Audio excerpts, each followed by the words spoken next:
Law 34, this one is powerful. Be royal in your own fashion. Act like a king to be treated like one. This goes back to the pimping.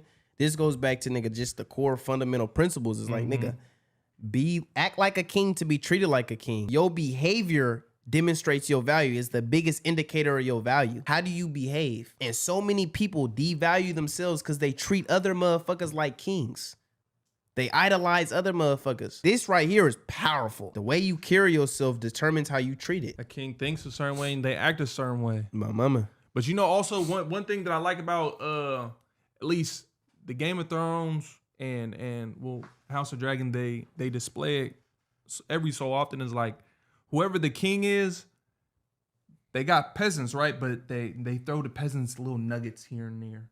They'll let them see the royal family, or you feel me? They'll hold this big ass parade, or give little nuggets to where it's like the people feel like they're not idolizing or praising somebody who doesn't really give a fuck about them. The lower still feel like, oh, he cares about us. Yeah, I'm gonna still keep praising him and willing to die and fight for the land and the whole little shit. So, and I also put on there the story of David and Goliath. Is like that nigga David thought he was a big dog, so he instantly came in and wanted to fight Goliath. And then when he took him out, nigga, everybody knew he can't be fucked with. I don't know the story of David and Goliath, but I've heard those names before. Yeah. He basically beat a nigga up. So basically, nigga, it's basically two armies. Goliath is like, he's the big dog. David comes in, he wants to challenge him. Bring your best fighter. I don't want to fight everybody.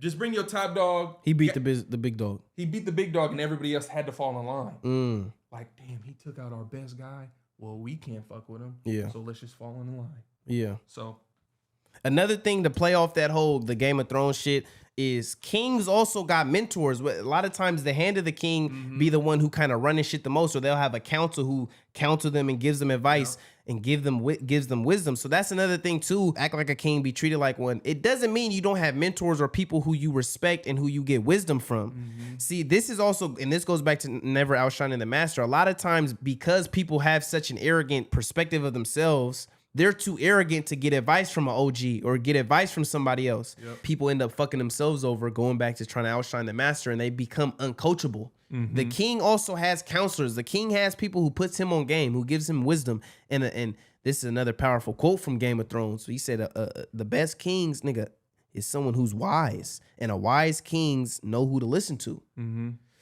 So that's another thing to keep in mind. I ain't lie, that was one quote. I think you might have said it in the last pod, but one of the quotes that I think it was Tywin. He says the king doesn't have to say he's a king. Yeah. Everybody in the room knows he's the king. Yeah. But it's like if yeah. But that's something also to just keep in mind is don't fuck yourself over because you think you a king and nigga you end up rubbing niggas off the wrong way, this and that. You got to know how to move.